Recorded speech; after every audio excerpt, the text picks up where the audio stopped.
여성은 한한령이라는 중국의 콘서트장에서 한국 노래가 나오고 있자 놀랍니다. 그리고 중국인들의 뻔뻔한 대답에 다시 한번 놀랍니다. 과연 이 여성에게는 어떤 일이 있었던 걸까요? 이 내용은 미국인 여성의 SNS 사연을 각색 재구성한 것입니다. 구독과 좋아요는 영상 제작에 큰 힘이 됩니다. 감동TV의 오늘의 이야기를 시작해 볼게요. 안녕하세요. 저는 뉴욕타임스의 문화부 기자 라일라입니다. 8년차 기자로 주로 글로벌 문화 트렌드와 엔터테인먼트 산업을 취재하고 있습니다. 제가 특히 관심을 가지고 있는 분야는 아시아의 문화 산업과 그것이 서구 사회에 미치는 영향입니다. 저는 단순히 현상을 보도하는 것을 넘어 그 이면에 숨겨진 이야기를 발견하고 전달하는 것을 제 임무라고 생각합니다. 최근에는 K-팝과 한국 드라마의 세계적 성공이 특히 흥미로운 주제였습니다. 넷플릭스의 오징어 게임이나 방탄소년단의 빌보드 1위 소식을 전하면서 저는 이런 문화 현상 이면에 어떤 이야기가 숨어 있는지 늘 궁금했습니다. 지난달에 저는 평소처럼 뉴욕타임스 문화부 사무실에서 아침 회의를 준비하고 있었습니다. 넷플릭스에서 공개된 오징어 게임의 놀라운 시청률 기록에 대해 동료들과 이야기를 나누던 중이었습니다. 전 세계 95개국 넘는 국가에서 1위를 기록했다는 소식에 저는 한국 드라마의 성공이 자랑스러웠습니다. 그때 중국계 동료 기자 장 웨이가 한숨을 쉬며 의미심장한 말을 꺼냈습니다. 한류는 사실 중국 문화를 모방한 것이라고요. 심지어 오징어 게임도 중국의 서바이벌 예능을 베낀 것이라며 요즘 잘 나가는 한류 문화의 원조는 모두 중국이라고 단언했습니다. 저는 그 말을 들으면서 의문이 들었습니다. 만약 그의 말대로 한류가 중국 문화를 베낀 것이라면 왜 중국은 자국의 문화적 우수성을 세계에 알리지 못하고 있을까요? 오히려 중국 젊은이들이 한국 문화에 열광한다는 이야기를 자주 들었기 때문입니다. 호기심이 생긴 저는 중국의 문화 정책을 조사하기 시작했습니다. 그러다 흥미로운 사실을 발견했죠. 중국이 2016년부터 시행한 이른바 한한령이라는 한류 콘텐츠 규제 정책이 아직도 계속되고 있다는 것이었습니다.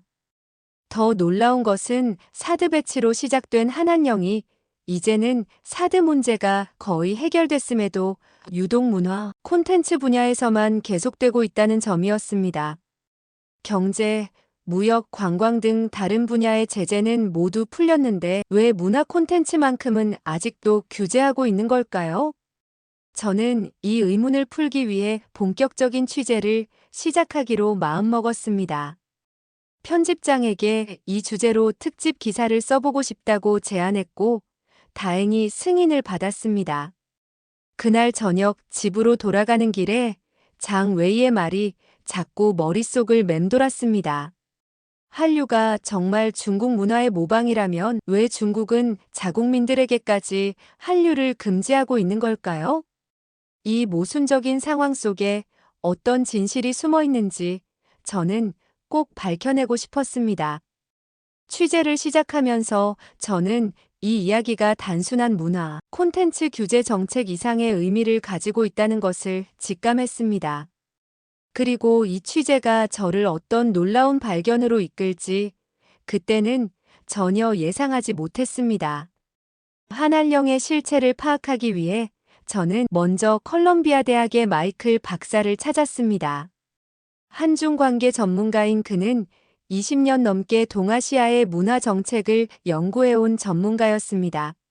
마이클 박사는 제게 충격적인 사실을 알려주었습니다. 한한령은 단순한 보복이 아니었다는 것이었죠. 그의 설명에 따르면 당시 중국은 주변국들을 세 가지 카테고리로 분류했다고 합니다. 중국의 편에 설 나라, 미국의 편에 설 나라, 그리고 줄타기를 하려는 나라들이었습니다. 중국은 이 줄타기하는 국가들에게 본보기가 필요했고 마침 한국이 사드 배치를 결정했다는 것이었습니다. 특히 인상적이었던 것은 한국의 외교적 실수에 대한 그의 분석이었습니다. 당시 한국 총리가 중국을 방문해 시진핑 주석을 만났을 때 사드 배치는 결정된 바 없다고 했다가 8일 만에 배치를 발표했다는 것이었습니다. 이는 중국 최고 지도자의 체면을 구기는 행동이었고 이것이 한한령을 더욱 강화하는 계기가 되었다고 합니다. 한한령의 실체를 파악한 후 저는 현재 한류의 세계적 영향력을 조사하기 위해 프린스턴 대학의 한국학과 캐서린 리 교수를 찾았습니다.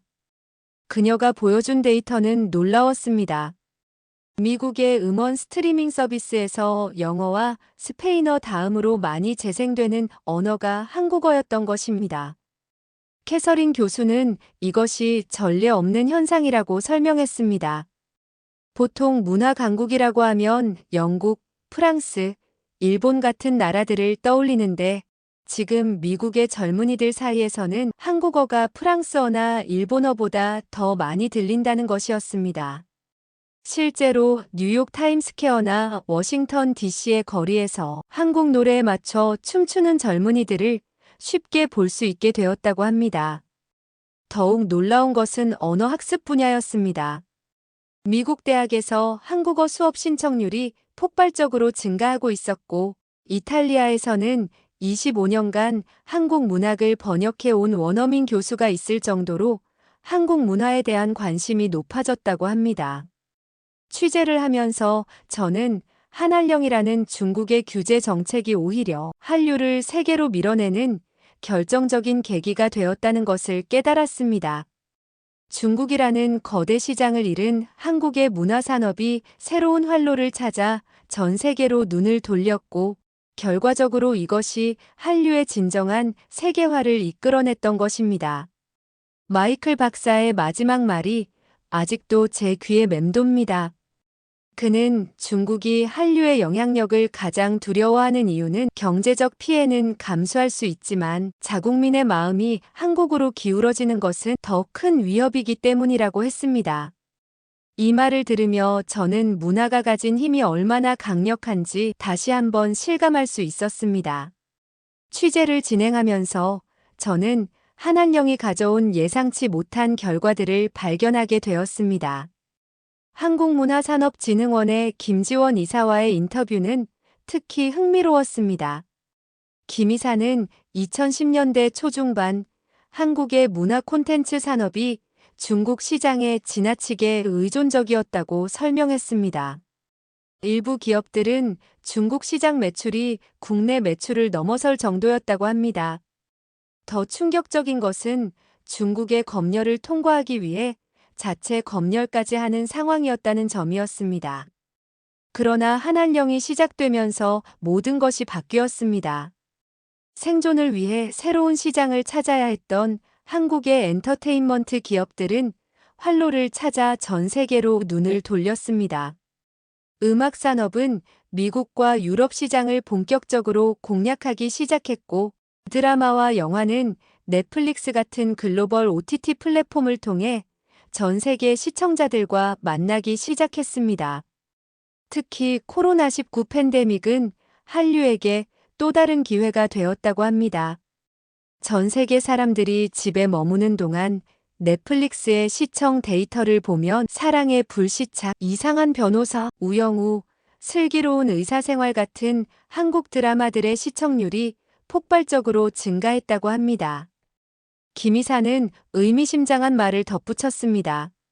만약 한한령이 없었다면 한국은 여전히 중국 시장에만 매달려 있었을 것이라고요.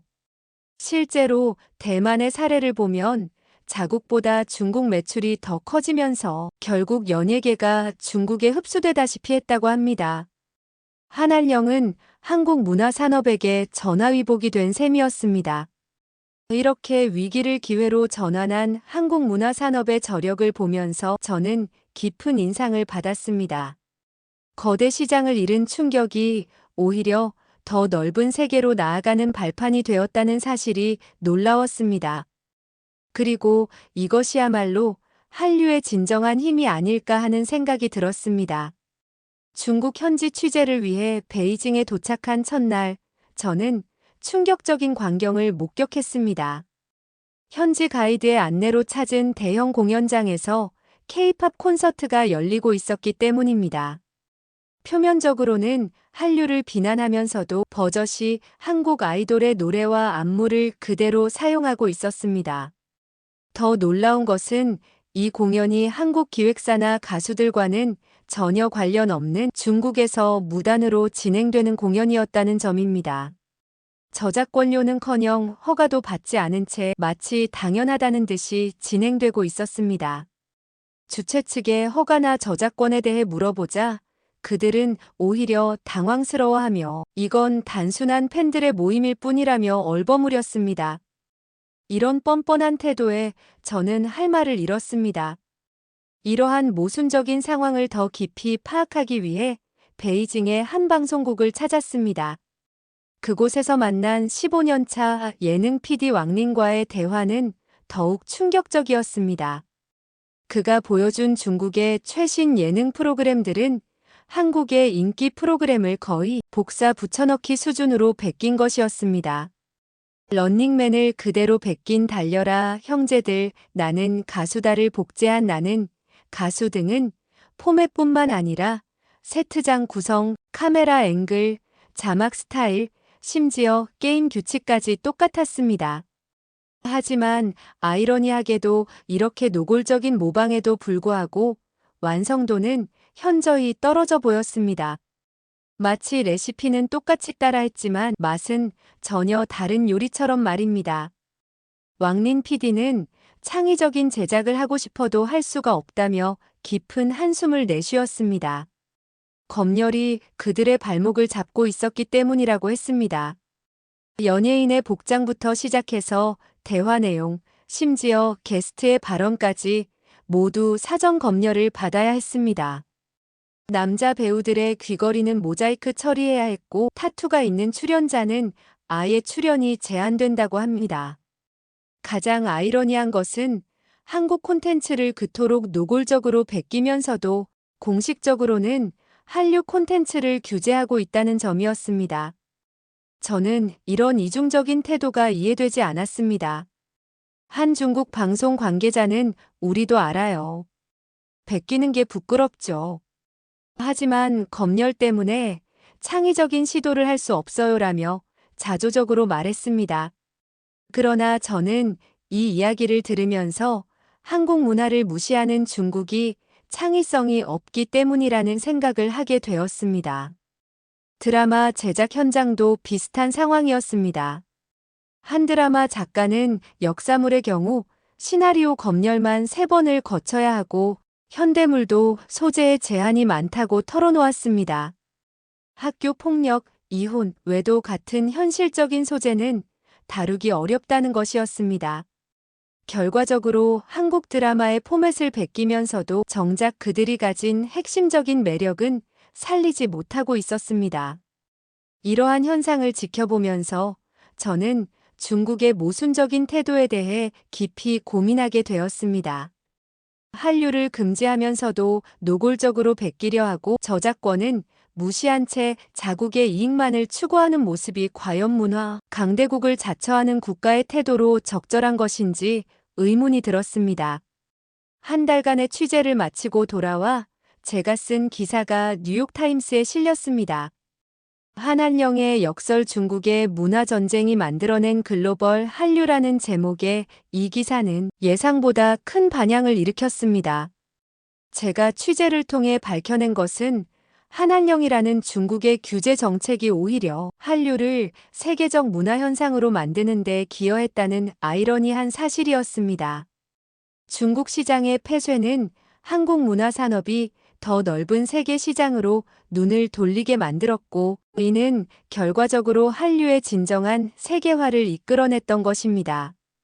기사에서 저는 중국의 문화 통제가 자국 콘텐츠 산업의 발전을 어떻게 저해하고 있는지도 상세히 다뤘습니다.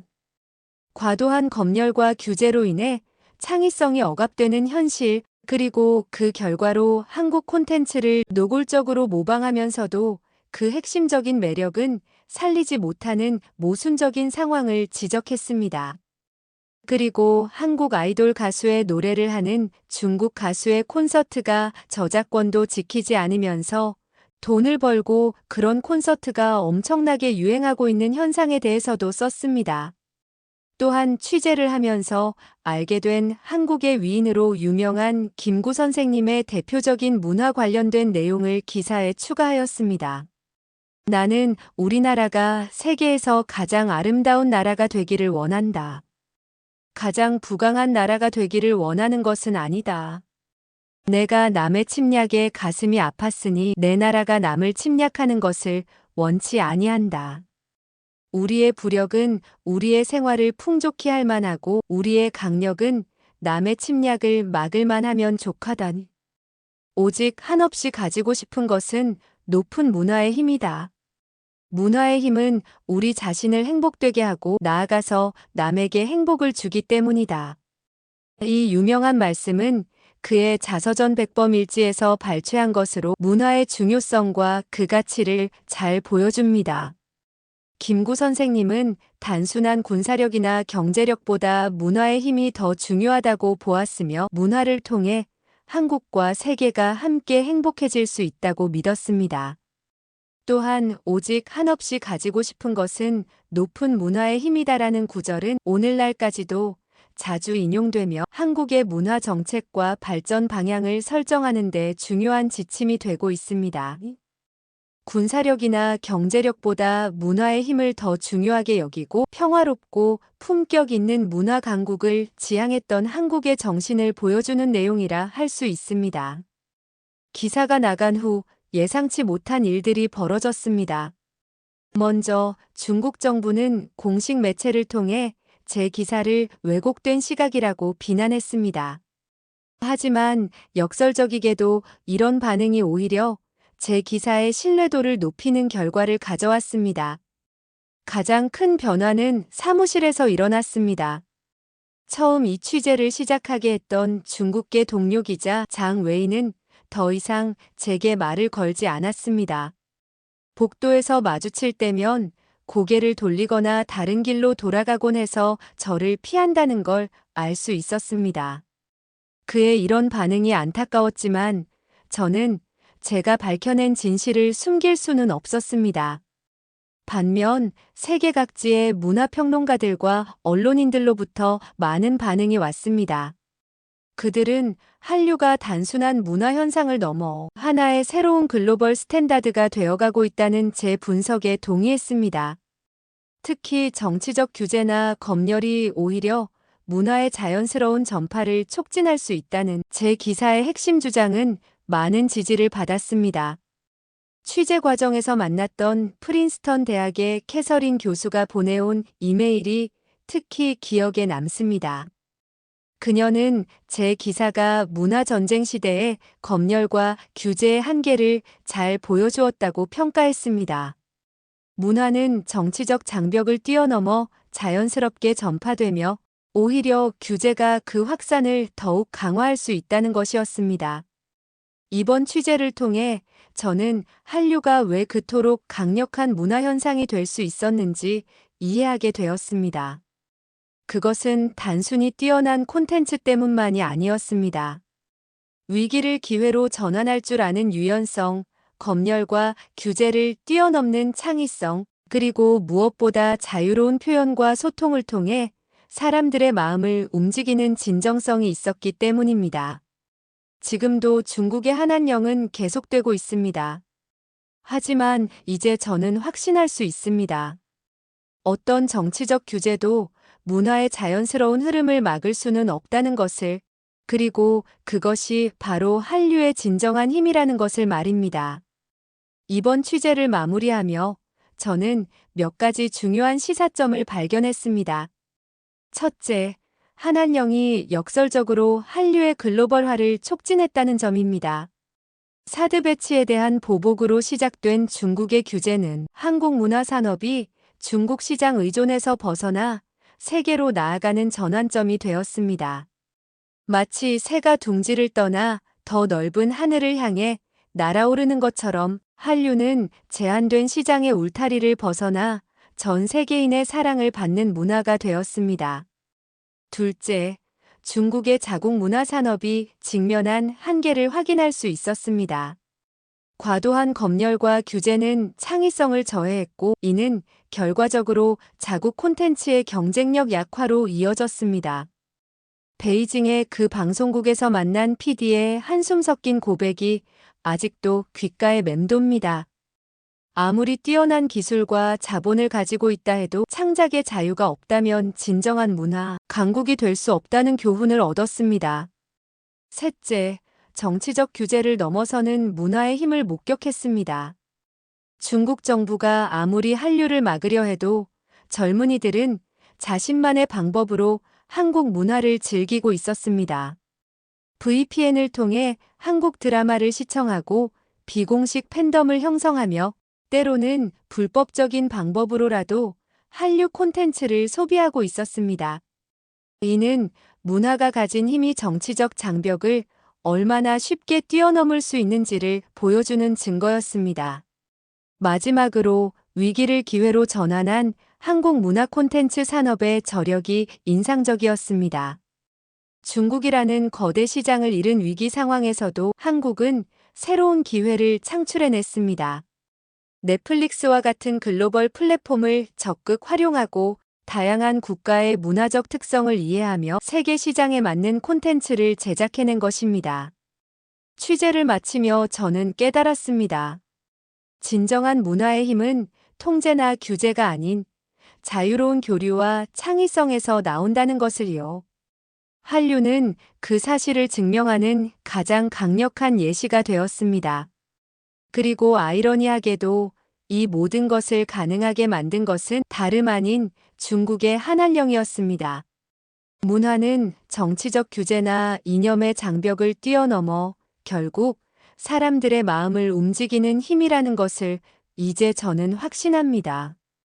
그리고 그것이야말로 한류가 가진 가장 큰 경쟁력이자 세계인의 사랑을 받는 진정한 이유라는 것을 말입니다. 저의 이야기는 여기까지입니다. 여러분은 라일라 씨의 취재 이야기를 어떻게 보셨나요? 요즘 중국의 경제 보복이나 군사적 위협에 대한 우려의 목소리가 높습니다. 하지만 한국은 전쟁의 폐허 속에서도 일어선 나라이고 한한령이라는 위기를 기회로 바꾼 저력이 있는 나라입니다. 라일라 씨의 취재에서 보았듯이 한국인들은 어떤 어려움 속에서도 새로운 길을 개척해내는 사람들입니다. 중국이라는 거대 시장을 잃고도 전 세계로 눈을 돌려 더 큰 성공을 이뤄냈고 그 과정에서 한류는 더욱 강해졌습니다. 한한령이 우리에게 가르쳐준 가장 큰 교훈은 바로 이것이 아닐까요? 이제는 다른 나라에 기대는 것이 아닌 우리 스스로의 힘으로 길을 열어가야 할 때입니다. 위기 속에서도 더 큰 기회를 만들어내는 우리의 저력, 바로 그것이 한국의 진정한 힘이 아닐까 하는 생각이 드는 사연이었습니다. 감동TV는 감동적이고 재미있는 사연을 기다리고 있습니다. 다음에도 재미있는 사연으로 찾아뵙겠습니다. 시청해주셔서 감사합니다.